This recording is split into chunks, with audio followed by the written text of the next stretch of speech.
Today I'm introducing Mr. Frank C. Blair, Jr., who served aboard the Battleship New Jersey from March 1943 to October 1944. He had the rank of Lieutenant Commander, and he was the dentist aboard the Battleship New Jersey. Mr. Blair, first, and by the way, today is September 30th, the year 2005, and it's a very special day because this is the ship's reunion here aboard the ship in Camden, New Jersey. Mr. Blair, thank you so much for speaking with us today. You're welcome. Talk to us, since we have only about 20 minutes for this interview, how you became involved with the Battleship New Jersey. How did I come to follow it? Well, I was on the original crew after being the pre-commissioning detail, and we came from a Navy town, Long Beach, California, where my father used to see the Great White Fleet come in there in 1918, the year I was born. And so it's a Navy town which we enjoyed. And we took the Navy examination to go to the Navy Dental School, and I requested to go on board a battleship. Some of us went with the Marines, some went to the aircraft carriers. One of my professors in the Navy Dental School in Bethesda was a Commander Malone, who was President Roosevelt's personal dentist. He selected me to go on to New Jersey with him. There's another dentist from the Navy Department, Frederick Barrett. He was the other dentist. There was three of us. Since we're moving quickly through the interview because your bus leaves at 2 o'clock, talk to us about your experiences aboard the ship as a dentist. What were some of the outstanding things in your mind that you recall about your work on the ship? We worked a lot. I did good dentistry because we had some good. My senior dental officer was an excellent dentist and a great fellow. We worked a lot on the crew.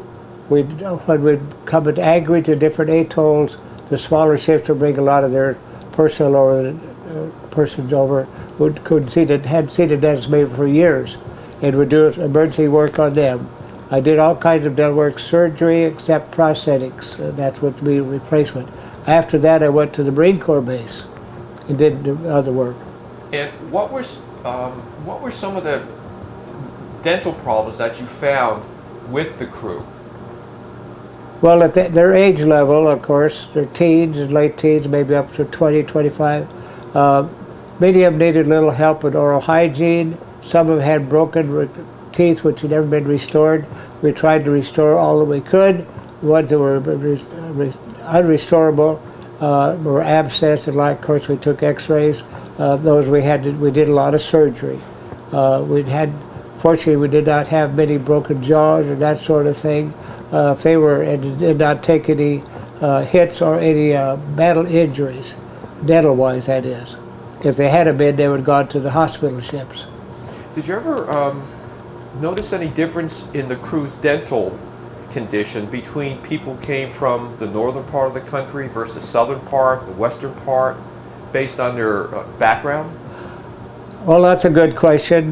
We did a lot of examining of patients when we were in Bethesda, and the finest dentistry at that time was done in Southern California and the Northwest, or Oregon, Washington, and in the middle part of the country, Nebraska. Some of the other parts of the country, the dentistry was not at the par with the Western dentistry, I would say. So as a result of that, did you see people coming from the northwestern part of the country, in effect, with better dental care, Yes. history of better dental care? Yes.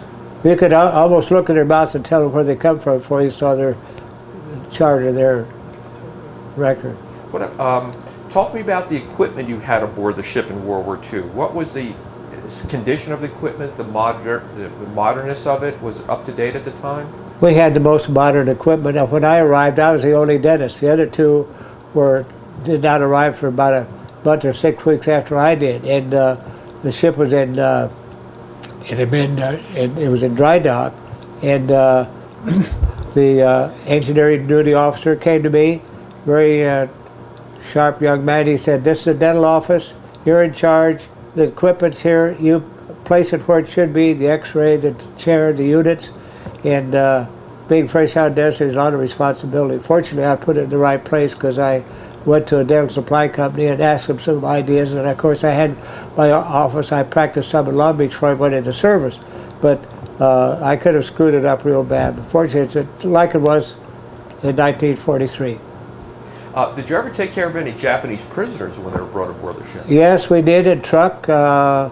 We shot a little ship out of the water there. Some of these guys in the water, they brought them aboard, and we had to examine their teeth, which we did, and they did not have the best of dental care. What, if you recall, you know it's 60, 70 years later now, but what do you recall about looking in their mouths? What was the condition of their dental care? Yeah, well, they had very poor dental care, if any. Would that cause a lot of tooth decay, Tooth decay, mostly to rotten teeth, that sort of thing, yes. And so, did you in effect trying to clean up their dental condition? We did some of the emergency work because they were going to be taken off and interrogated for CIA, that sort of thing. Do you recall the reaction of the Japanese prisoners to you as a doctor? They were cooperating. We didn't speak English, and of course, and I think there was an interpreter on our ship, but they were not angry or anything like that. Let's go to the general situation aboard the ship. Could you describe the morale of the crew members aboard the ship during World War II?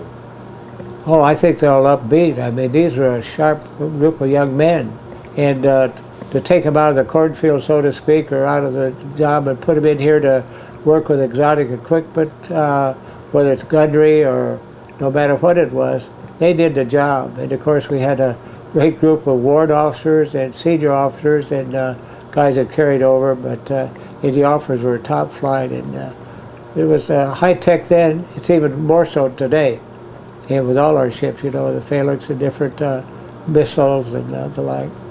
Talk about the high-tech equipment. Have you stopped in the dental office while you're aboard the ship today? Yes. And how is it similar or different than your time aboard the ship? About the same. I think they used a little bit more high-speed instruments. There's some, the surgery, I'd say, was the similar. The surgery instruments I saw there. The dental hygiene would be the similar, I'm sure. Is basically the setup of that office the same as when you set it up in 1942, 43? Yes, same, yeah. So in effect, you're the person responsible for the setup of that office for the next 60 years of the ship's life then? Yeah, could be, although things are different. I went to University of Southern California School of Dentistry, and I'm on the board of counselors there and taught there for 15 years, so I'm pretty close to the dental picture. I think dentistry now is more in replacement in crowns and bridges and whitening of teeth, surgery of major surgery from accidents and the like. Fortunately, we did not have a lot of war wounds, which reflect dental care. During World War II, did you get any special training in dealing with war wounds for the possibility that you would serve aboard a ship where there would be wounded personnel? Yes, we did at the Navy Dental School in Bethesda, Maryland. We were there for about 4 months. We were a class of about 25 young men, all who just graduated from dental school all over the United States. And there's 6 of us from the University of Southern California. So your school was quite well represented then? Yes, it was. And what were some of the training you received to handle wounds to the dental area? Well, naturally they would fall into fractures or soft tissue wounds.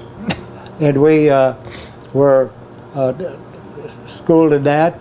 They took us to at that time, when the ship was still in dry dock, they took us up to the Navy Hospital in South Philadelphia.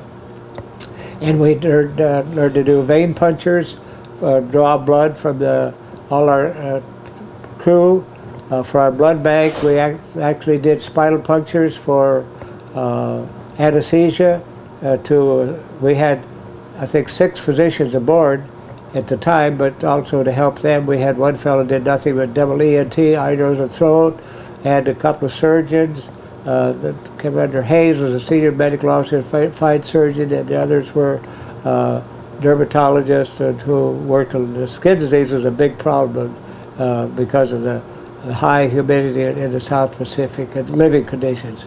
The ship was not air conditioned, of course, and living down below in the quarters was pretty rough.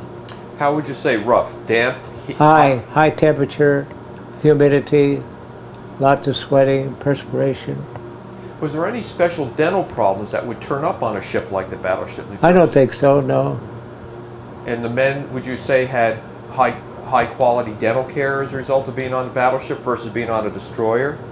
I think so, because destroyer had none, and a lot of those guys were taken care of by destroyer men on destroyer tenders, or they would bring over to our ship when we go into an atoll or and be anchored there. And of course, the senior officers there of the ships, they would tell what we were available to do, and then bring by shoreboat over to work on them. We just listened to that announcement. We'll ask one more question, then we'll stop. It's unique to have a Navy dentist to speak to. I've spoken to medical officers, corpsmen, and so on like that, but never to a Navy dentist. Did you notice any difference in dental background between the officers and the enlisted men? Dental background? Yeah, the quality of the dental care they received before, because obviously in many cases officers had gone to college. Quite often enlisted men did not. Did you notice any difference in that? No, I wouldn't say so. No. Some officers, most of them I think received adequate dental care, and I think most of the young people did also. Some of them had grown up in the city, and those grown up around the country, farm that land, you know, they had pretty good dentistry. They didn't need much dentistry. And most bad dentistry was people who were heavy on sweets, carbohydrates, soft drinks, that sort of thing. So things really haven't changed that much. No, not too much, no. Final question, since you do have to leave the ship soon. How did your service aboard the Battleship New Jersey impact your life?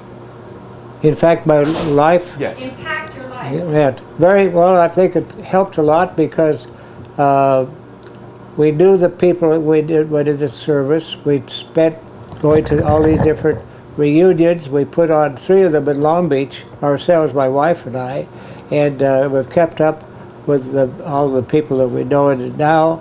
Then came along the email, and my wife corresponds in email. I'm a professional musician also, and we go to a lot of professional meetings all over the United States and on ships. So we've done that, but it's been very helpful to our life to know these people. And going through the years, you know, it's been 16 years, 18 years, so it's been a big help, a big plus. Well, thank you, sir. We do have to wrap up the interview because the ship's crew is leaving very soon. Today I've been talking with Lieutenant Commander Frank C. Blair, Jr., who served aboard the Battleship New Jersey from March 1943 through October 1944, where he served as a dentist aboard the ship. My name is Dr. Tom Banner from Kean University and the Battleship New Jersey Oral History Project. I'd like to thank you for the interview, sir, and also for serving your country in World War II. Thank you so much.